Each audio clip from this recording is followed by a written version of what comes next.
So guys, स्वागत आहे तुमचं रेप्टाइल्स वर्ल्डमध्ये नवीन सापाबरोबर. आणि आज आपल्याकडे साप आहे बिनविषारी. याला म्हणतात ब्लाइंड स्नेक किंवा वॉर्म स्नेक, वाळा ज्याला मराठीत नाव येतो. आणि याची जीभ तुम्ही बघू शकता. तो आत्ता जीभ काढतोय तसा पण हळूहळू.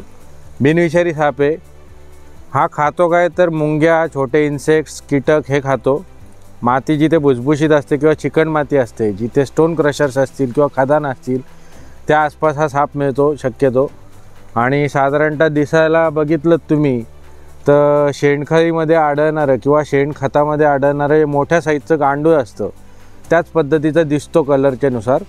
पण जर जवळून बघितलं तर गांडुळावरती तुम्हाला कुठेही खवले नाही मिळणार, आणि याला मात्र तुम्हाला खवल्यांची नक्षी दिसते सगळीकडे.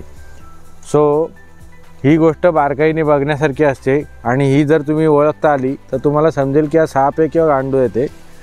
आणि शक्यतो असा साप आपल्या घराच्या आसपास मिळाला तर त्याला मारू नका. बिनविषारी साप आहे, कोणालाही उपद्रव करत नाही, छोटे मुंग्या कीटक यांच्यावर कंट्रोल ठेवतो.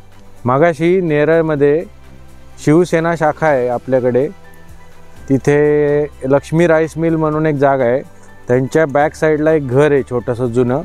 त्यांच्या घरात हा आला होता आणि त्यांनी मला फोन करून सांगितलं की साधारणतः अर्धा एक फुटाचा साप आहे, पण खूप चकचकीत आणि गुळगुळीत आहे. तर तो काय आम्हाला हातात पकडता येत नाही किंवा कशावरही पकडता येत नाही आहे, तर तुम्ही येऊन रेस्क्यू कराल का? तर आपण हा तिथं जाऊन रेस्क्यू केलेला आहे. आणि असा अजून एक जीव आपल्याकडे मिळतो ज्याला वायर ईल किंवा वायर मासा या नावाने ओळखलं जातं.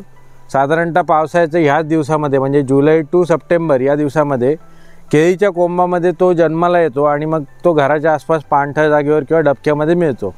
आणि तो पण साधारणतः असाच दिसतो, फक्त याचा जो चॉकलेटी कलर तो नसून त्याचा हा गुलाबी कलर असतो, आणि तोही तेवढाच गुळगुळीत किंवा तेलकट असतो. तो काय प्रकारे ते आपण नेक्स्ट व्हिडिओमध्ये जाणून घेणार आहोत वायर मासा, कारण कदाचित या वर्षात परत एकदा कॉल येईलच त्याचा. सो आता आपण याचे जरा क्लोजअप शॉट्स बघू. सो याला ब्लाइंड स्नेक का म्हणतात तर याचे जे डोळे आहेत ना ते इतके बारीक आहेत, साधारणतः टाचणीचं टोक असतं ना पुढचं, त्या पॉईंट एवढे त्याचे डोळे असतात. त्यामुळे त्याला त्या डोळ्यांनी कितपत दिसेल हे कोणीच सांगू शकत नाही. आणि जमिनीला जे हादरे बसतात त्या हादऱ्यांवरनंच तो त्याची शिकार शोधतो. सो असा ब्लाइंड स्नेक म्हणजेच वॉर्म स्नेक किंवा वाळा असा आपल्याकडे आत्ता मिळालेला आहे. खूप रेअर कॉल येतो आणि याचा, आणि साईज ही त्याची मॅक्सिमम आहे आत्ताची, लास्ट साईज आहे ही, ह्याच्यापेक्षा मोठा होत नाही वाळा. सो असा आपल्याकडे दुर्मिळ असा साप मिळाला. दुर्मिळ नाही म्हणता येणार, पण रेअर केसमध्ये कॉल येतात वाळ्याचे, लवकर येत नाहीत. आणि ह्याचं कारण आपण स्वतः मानव आहोत, कारण आपण जंगलं ठेवली नाही, माती ठेवली नाही, सगळीकडे सिमेंट रोड केलेले आहेत, आणि हा पूर्णपणे मातीत राहणारा साप आहे. सो असे आपण सापाला आता जंगलात सोडून देणार आहोत.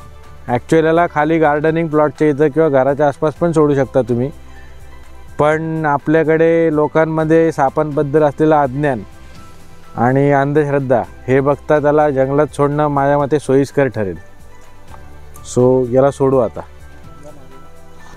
सो गाईज, आपण याला सोडतोय आत्ता, आणि मातीच्या ठिकाणी शक्यतो याला सोडावं, कारण तो मातीतच राहणारा साप आहे. So let's release the worm snake, blind snake.